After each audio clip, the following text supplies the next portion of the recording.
What is going on, ladies and gentlemen, and welcome back to another educational commentary. My name is Saskio.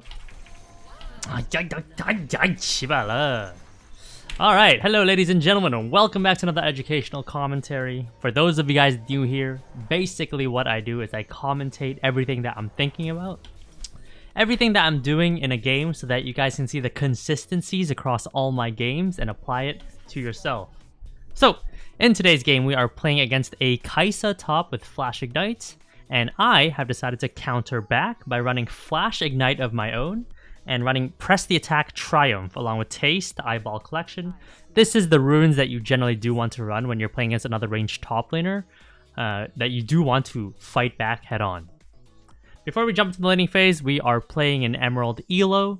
So, let's jump into the action. As per usual, the biggest advice I have for ranged into... What the... Alright, I have minions advantage. Minions, hit her.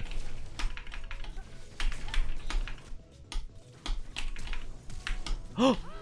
We both misclicked. Okay, anyways, my biggest advice for ranged into ranged matchups is to... tumble forward and finish your tumble at maximum auto attack range, your maximum auto attack range, and hit your opponents and then run. And generally speaking, you want to do this when they are about to last hit a minion, so that when they go for the minion, you get to hit them and then you get to run away. It sounds very dumb, but you'll be surprised. I do this into, like, when I was actually actively playing in Challenger back then, I would do this into literal, like, Challenger players who have been around for a long time, and I would just get massive HP leads in top lane, which seemed very unnatural, and I'd just run them down. Alright, right now we're going to do a 3-wave crash and then we're going to base. So we got to shove, shove, shove here. Shove, shove, shove. Hopefully I don't get ganked by Graves. And yeah, maybe I can do that little trick that I talked about. Yep, she was going for a minion right there. Boom, we get a little auto on her. And if I can do another one, I can suicide dive her here. I might actually dive her right here. I'm going to dive, I'm just going to go for it. I'm going to dive her, but I'll die in the process. So auto E, Q, one more, die in the process. Perfectly viable. So that was a 3-wave crash suicide dive, and the reason why we did that is because she was level 1. And I was level 3, and I was able to get a condemn into the wall. And the reason why that's worth it is because the wave is fully crashed, my wave, and now the wave will bounce back towards me. So right now, Kai'Sa just lost this entire wave, and now she's walking back while the wave is still pushing towards us. So we are at a massive advantage in this scenario. So basically what Lily can do right here is do this Grump, do this Scuttle, and then gank top lane. And then she should die again. While the wave is bouncing back, our objective is to shave the wave as much as we can without bouncing it back towards the Kai'Sa. So right here I'm going to shave, shave, shave, shave, shave.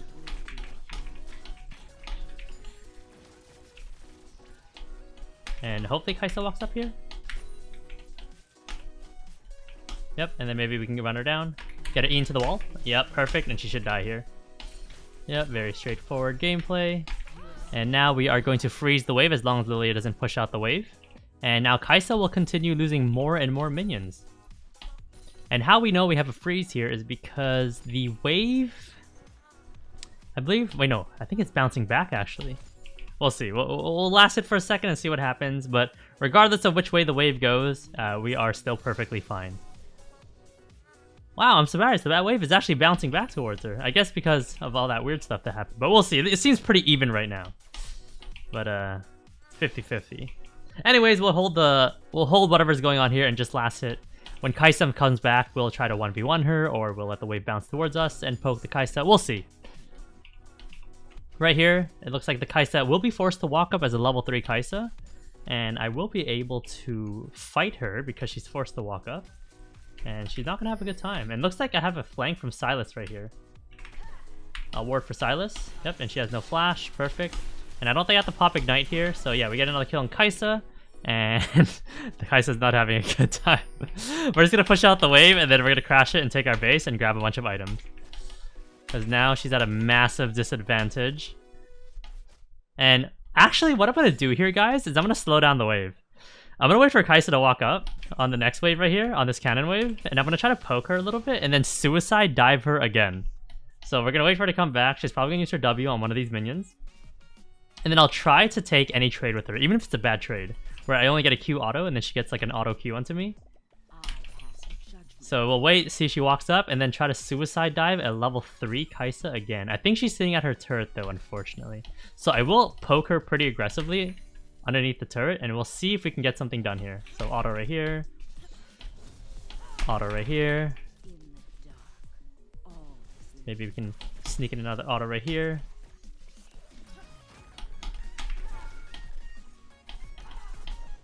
Oh, she's doing not a bad job actually. Oh, I'm being ganked, so I just need to run. Alright, we got the plating. So we'll simply take a base and we should be fine. Yeah, we are perfectly fine here.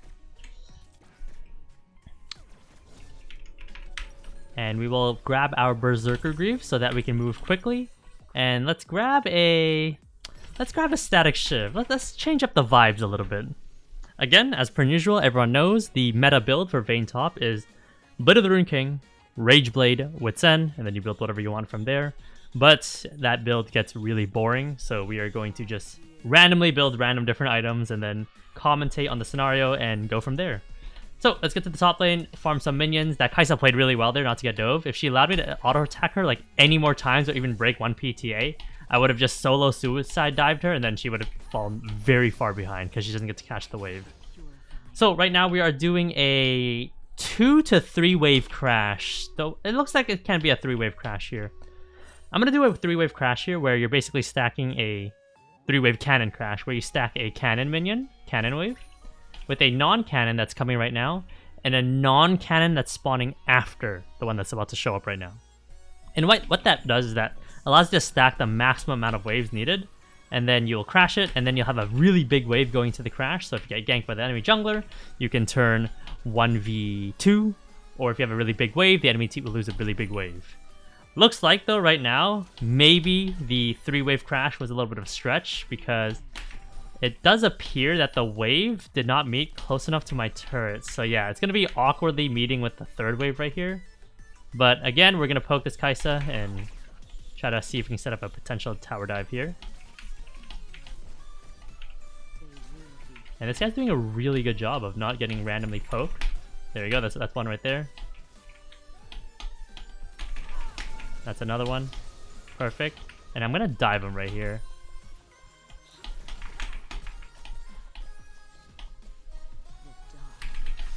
Alright, he's dead.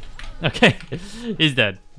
He should have like ulted me or something. But yeah, poke him a couple times, get him a bit low, and then we have to like weave in and out of the tower. And then once we do get that nice solid poke on him, we do drop a quick little tower dive and we move from there. So continuing on, we're going to shove the wave here, take a plating, and then we will base. Push, push, push, push, push, push. Take one plating, only one, not two, and then base. The reason why you don't go for another one is because now you overstay your tempo, and you won't be able to catch this wave that's coming. Kai'Sa might come back, she might kill you even though she's 2 levels down. And then it's not a good time. So we'll play safe, grab our base, and then come back, and then we'll absolutely be vibing. On top of that, the wave is bouncing towards us, and the reason why it's bouncing towards us is because it's starting on their side, and the next minion wave that's coming will come meet the wave and start doing damage faster. On top of that, the side reason is Kai'Sa's literally pushing the wave by auto-attacking it and last-hitting it, so there's that too. But perfectly fine, wave's pushing towards us, and we are now going to kill her.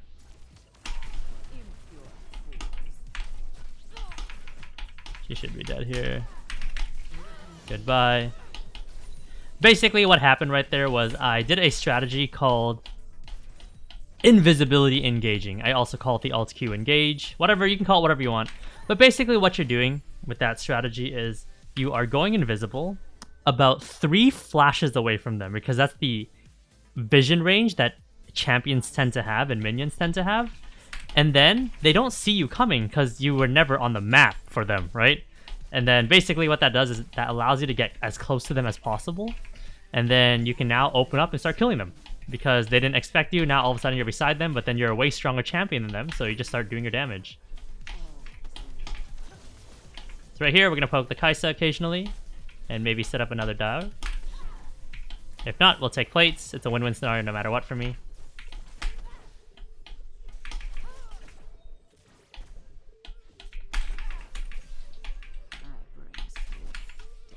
So continuing on, we're continuing to push, and I do think I might get ganked by Graves at some point.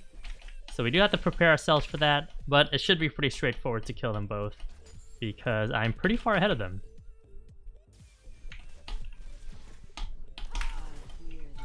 Ayah! Tower shot.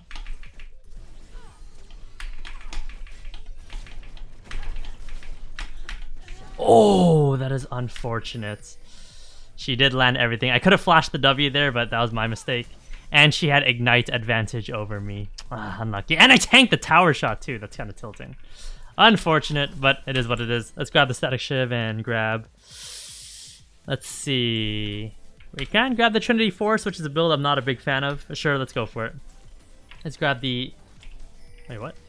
How is he still doing this? I think she might suicide to the tower. Yeah, she's gonna run away. Maybe she's in the alcove. I think she's in the alcove. Oh. Nice, good job. Alright. Kai'Sa actually did a really good job there of just channeling base on the spot. She should have done it right when she entered the bush. I think she might have been able to get out. And Lilia should not have used her W to stop the base. She should have autoed him, because W takes a long time to come down. But tiny little details that these players don't really worry about. But continuing on, we are going to push here, and I'm absolutely going to demolish this guy when he comes back, because I have double sums.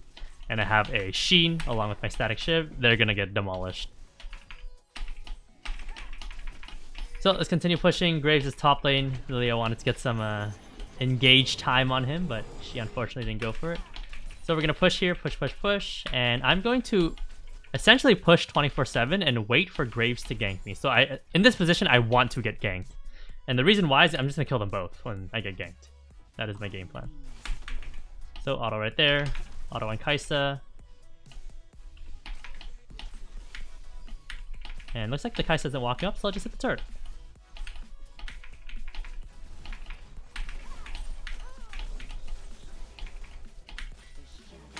So yeah, we're weaving in auto attacks, making sure that we're not in tower range to get hit by the tower when we do decide to poke her. And yeah, we're just going to keep one wave shoving on repeat, because clearly the enemy team does not care about top lane enough. So we get to slowly work down the tower, slowly work down the Kai'Sa HP, and go from there.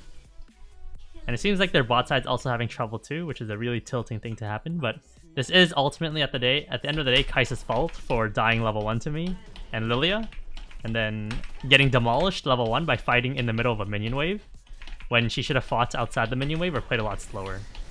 So her fault, but we take advantage. Continuing on, we're gonna keep pushing. We're probably gonna get ganked by Graves here. No, Kai'Sa went mid. So there's the Graves, that's fine. That is absolutely fine. And then I think Ori's gonna show up top in a second. So Orianna should show up here, because Kai'Sa is still mid lane. The Graves is still here. Orianna might be here. Yeah, there's Orianna.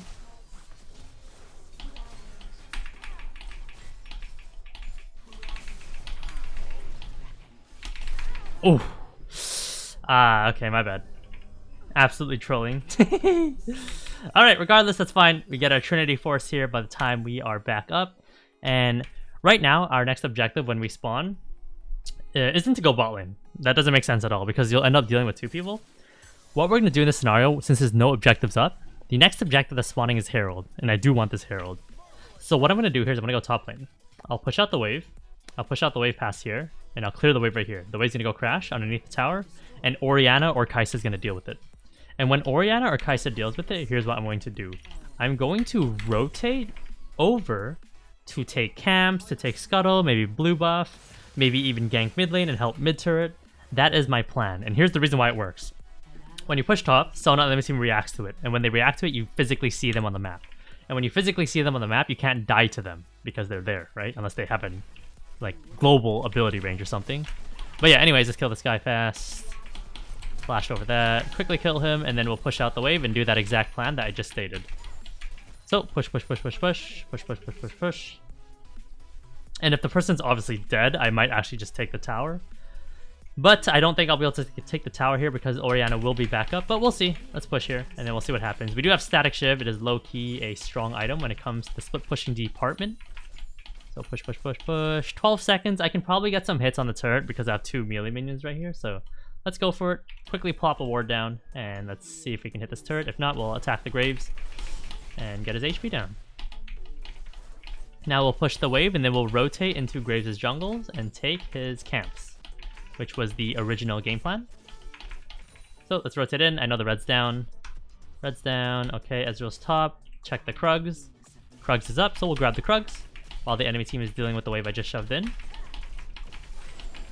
Farm, farm, farm. Farm, farm. And then right here, we're going to sit in this bush and do a little bit of a cheese. If Ezreal walks up to this wave, I will Alt-Q engage him, the invisibility engage, right? So we see Ezreal.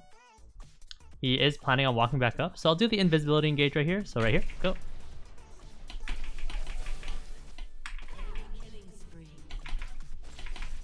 And he is dead, and now we'll push the wave. And since no one's top lane because they all rotated mid-bot, I will be able to hit the tower for free here. Something that Asian people love. Free. I am Asian. I love free. So here we go. Let's hit the tower. And now the enemy team has 2 options. Deal with whatever's going on bot, which is nothing, or deal with Saskio top. Oh, right here I'm getting ganked. I see. So just simply kill a couple people, dodge a couple abilities, and you should be able to get a couple kills and continue pushing the waves from there. I think I'm going to get Ezreal ulted in a second, but let's see if we can get this tower right here. Ezreal ult there. Unfortunately, I don't get the tower because the Ezreal is back up. So I'm going to take my base and call it a day. And when I come back, I'm going to take the Herald, which was my plan about 3 minutes ago when I wanted the Herald. And because I'm creating so much pressure, well, fuck me. And because I'm creating so much pressure top where they're having to send multiple people to deal with me, I'm able to create space for my teammates to push mid and bot. So by proxy, because I'm winning, my teammates are winning. Because they get to push for free. They have, like, the enemy team has uneven, like...